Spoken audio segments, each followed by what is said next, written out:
Hey, good morning. It's Patricia Murphy. It's Monday. This is Seattle Now. Our mental health took a hit during the pandemic, and seniors were particularly affected.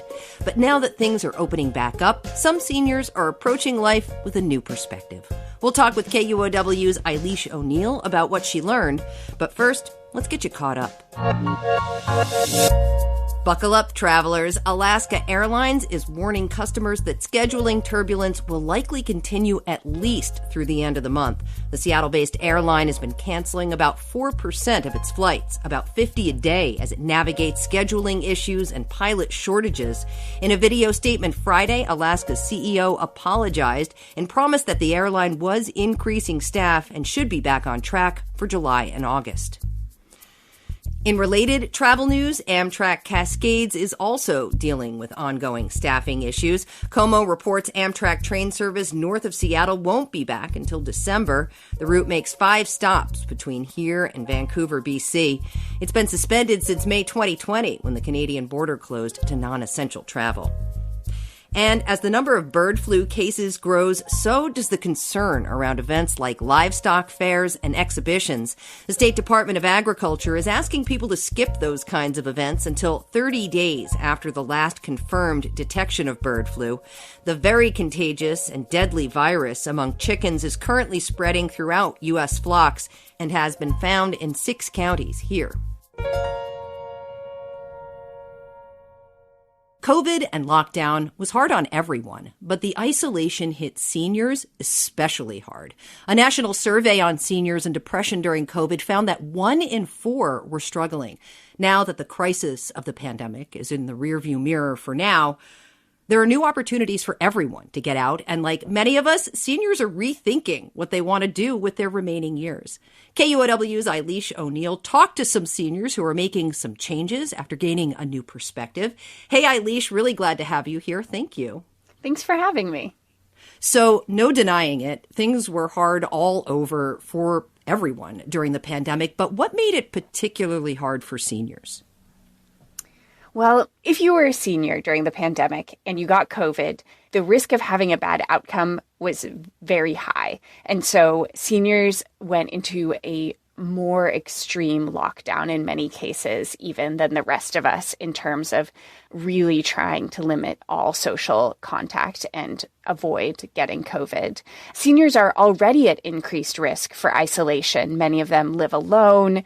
Sometimes their partners or their siblings are already deceased. They don't maybe have as many built-in opportunities for interaction as you would in other stages in your life, like if you're going to work every day, or if you're going to school every day. So on top of the already increased risk for isolation, there's this really extreme lockdown because of the risk of COVID. Yeah. And depression, as we know, is very hard on the body. And this is also a problem when we're talking about people of advanced age, when we think about things like heart disease and the ways that stress can show up. Depression and loneliness are problems in and of themselves, I should say. But even beyond that, the physical health effects of depression and then of loneliness, even if it's not accompanied by an official depression diagnosis, but researchers are starting to learn that being lonely can make it harder for you to heal. So if a senior falls and breaks a bone like a hip, they can be slower to heal if they're also experiencing loneliness. And you're more likely to have other health problems, especially health problems linked to inflammation like hypertension, things like that. Eilis, you talked to seniors who during this time had a change in perspective. Where did you go? I went to a retirement home in Burien and talked to people there. And I also spoke to some people at a Silver Sneakers exercise class at the Southeast Seattle Senior Center. Let me tell you about one senior. Her name is Joyce Epps. She's 73 and she lives alone in a house in Renton. Had just retired before the pandemic, and she told me her life was really full. And then the pandemic struck and she stopped doing anything. I think I was kind of close to just being a little depressed, going back and forth to the refrigerator, eating, watching TV, which I never did a whole lot of watching TV. It was so isolated. You couldn't touch anybody, you couldn't hug. It was just distance. I really isolated myself. I stayed at home. And all I did was walk in my neighborhood or walk at one of the trails. And yard work every day. And she said having that time to think really helped her think through what she wanted to do after she was able to go out again. And so the things she's focusing on now are time with her family. And she says she's also just prioritizing time with friends, just socializing. So she's trying to fill up her calendar with lunch dates and dinner dates, things like that, just making sure she gets out there and spends time with people. Tell me a little bit about Minnie Collins. What did she tell you? Minnie Collins has a really different story. Her son and son's children are in California, and all of her brothers and sisters are in Virginia. She grew up in Virginia, and she said she had tons of trips planned at the beginning of the pandemic. She was trying to go back to Virginia for Christmas and other holidays and people's birthdays, all sorts of things. Obviously, she wasn't able to do any of those trips. So that was a whammy. For me to say, oh, I can't come. And of course, they didn't want me to come.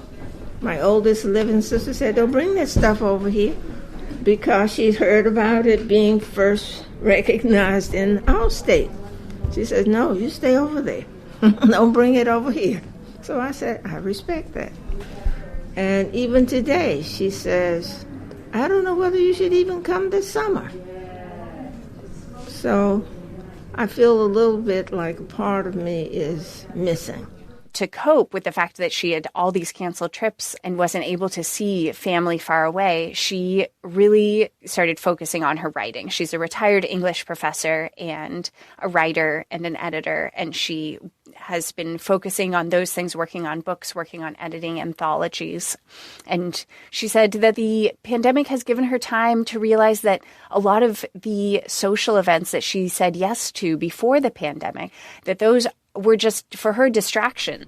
Sometimes I'm happy for the pandemic, not for the variants. I don't mean the virus side of it, but being able to control my day has made a difference for me, because I love people. I love being out in the community, doing stuff.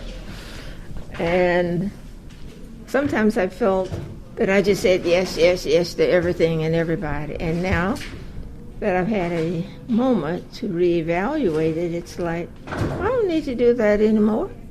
And I pulled back because now I can just focus on things I need to do. Like, meeting new people, like Joyce.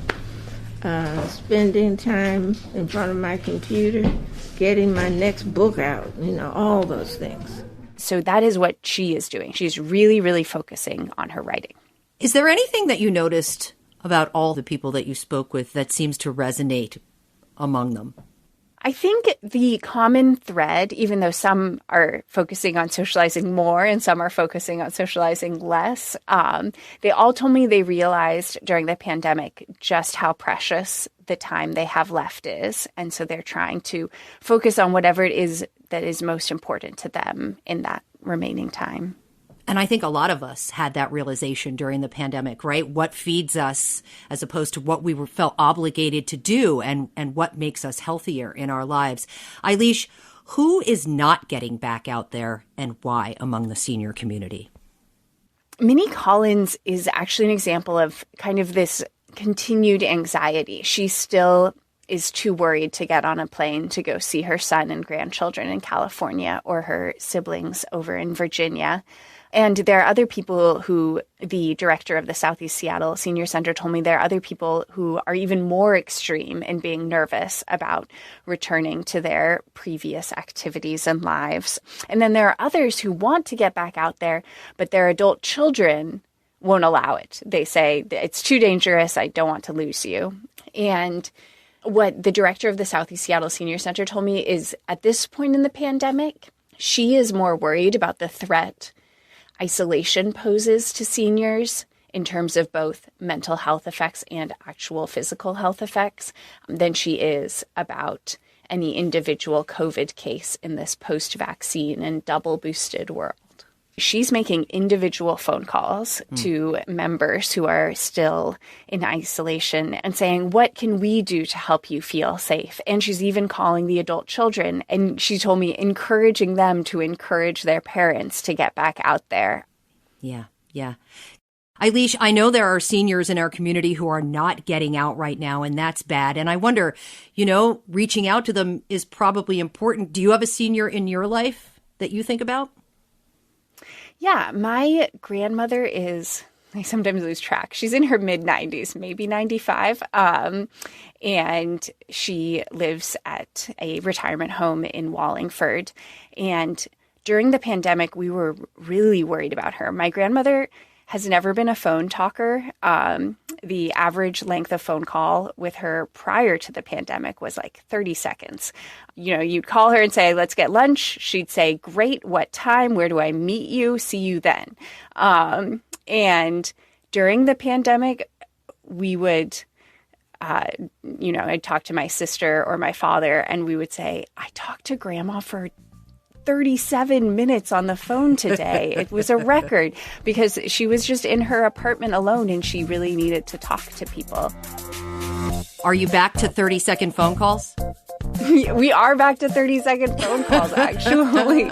I had lunch with her yesterday, and when we scheduled that, it was a 30-second phone call.